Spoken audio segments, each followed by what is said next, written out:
Hello বন্ধুরা, thumbnail আর title দেখে নিশ্চয়ই বুঝতে পেরে গেছো আমি কোথায় যাব না যাব। আর সকাল 5টায় উঠে আমার চান করা হয়ে গেছে, তো আমার ঠাকুর সেবাও হয়ে গেছে। বাড়ির যে ঠাকুর থাকে তো সেবা হয়ে গেছে, তারপরেই আমি মন্দিরে যাওয়ার জন্য রেডি হয়ে যাচ্ছি।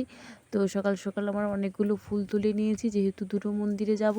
আমাদের গ্রামে এখানটায় দুটো মন্দির, শিব মন্দির আর মা শীতলা মায়ের মন্দির আছেন, ঠিক আছে, ওনারা আছেন যেহেতু, তো পুজো দেবো তার জন্য দুটো পলিতে করে আমি ফুল ভাগ করে নিচ্ছিলাম।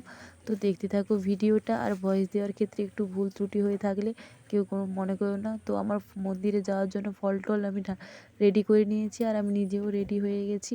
তো দেখতে থাকো ভিডিওটা, আর আমাকে কেমন লাগছে কমেন্টে বলো তোমরা। তো আমি এখন চলে যাচ্ছিলাম, আর এখানটা হচ্ছে মা শীতলা মায়ের মন্দিরে প্রথম চলে এসেছি। আর বাইরের ভিউটা দেখতে পাচ্ছ, মন্দিরটা দেখতে পাচ্ছ।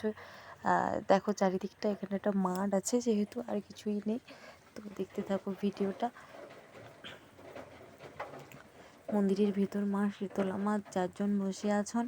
তো এখানটায় আমি ফল কেটে দক্ষিণা দিয়ে চলে যাব, যেহেতু ওই মন্দিরেও খুব তাড়াতাড়ি করে দুটো মন্দিরেই না একসঙ্গে পুজো হয়, এই জন্য সমস্যা। তো চলে যাচ্ছিলাম আবার ওই মন্দিরে। তো দেখতে থাকো ভিডিওটা।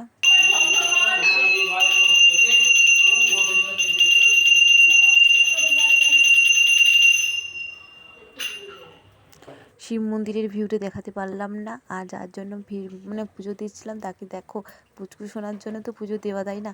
পুচকু সোনা তো আমাদের আজকে 2 দিনের হয়ে গেল, তাই।